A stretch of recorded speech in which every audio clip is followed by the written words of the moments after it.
So let us discuss now the joint variation. So sa joint variation, ganyan na yung formula. Marami na siyang variables or basta marami ng variables. Ito na, y is equals to kxz or k is equals to y over xz.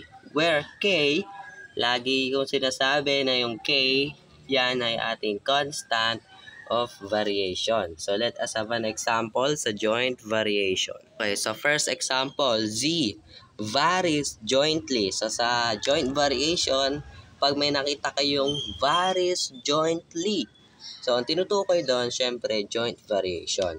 So ito na yung first example, z varies jointly as x and y if z is equals to 60 when x is equals to 5 and y is equals to 6.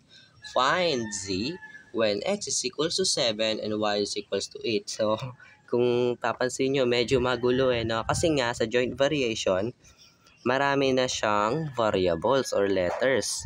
So let us now transform this into equation. So z, write natin, z is equals to k. Laging tatandaan, laging may k kasi yun yung ating constant of variation. So z varies jointly as x. So write natin x and y. So lagay natin y. Ayan. So kung pansin nyo, ang daming variables. Kasi nga sa joint variation po, marami na siyang variables. So now, let us plug in the given values. So z, if z is equals to 60, write natin 60 daw si z, is equals to copy the k kasi yan yung ating isa-solve. And when x is equals to 5, so 5 daw yung x. So write natin 5 is equals to and y is equals to 6. So y daw natin is 6. So let us plug in. So ayan, na-solve na natin. Ay na-substitute na natin yung mga values. So now let us solve for the value of k. But let us multiply this first. So now 5 times 6, that is 30. And then we are going to divide both sides by 30. And then cancel. So k is equals to 60 divides 30, that is positive 2. So ito na po yung value ng ating constant of variation. Okay po. Now, let us write the equation of variation.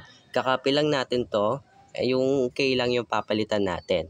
So z is equals to, lagay natin yung value ng k which is 2x, y. So ang tawag po natin dito is the equation of variation.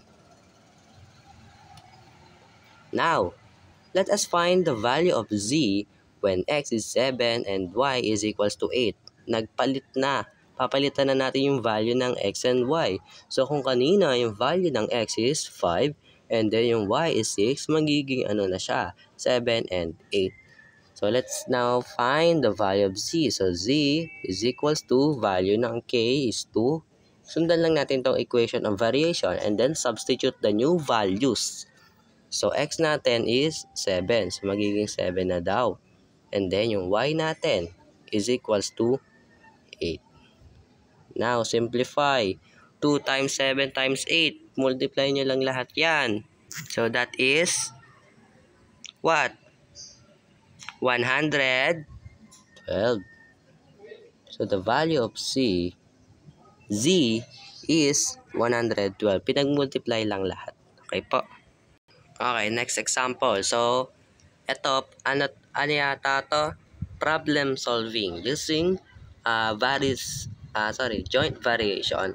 So, next example, we have the area of a triangle varies jointly as the base and the altitude h.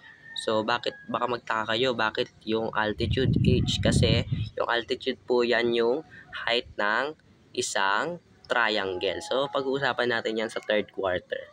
If area is equals to 84, when base is equals to 7, and height, yung h po, height yon, altitude, yun din yun. Height is equal to 12, find area when base is equals to 5 and height is equals to 10. So let us now write it by equation. So the area of a triangle, so we have A, is equals to k, and then varies jointly as the base, so that is b, and the altitude h, so h.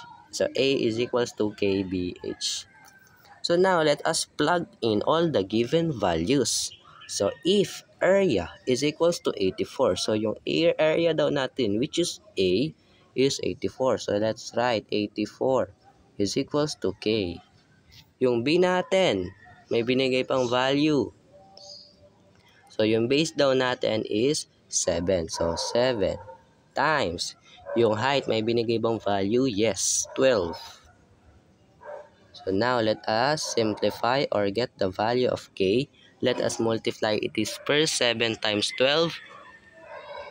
So 7 times 12, that is 84. Now let us divide both sides by 84. So kung ano yung katabi ng k, yun yung i-divide both sides natin. So just cancel. So k is equals to 84 divided 84, that is 1. So this is the value of k.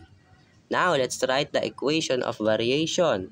So a is equals to 1b h. So ito po na po yung ating equation of variation. Okay po. Now let's find the area when base is equals to 5 and height is equals to 10. So, copy lang natin yung A kasi yung hahanapin, and then value ng K, which is 1, and then plug in natin yung mga values. B daw ay magiging 5. So, 5 times height magiging 10. So, 10. And then you multiply 1 times 5 times 10. Multiply lang lahat yan. So, that is 50. So, ito na po yung value ng area.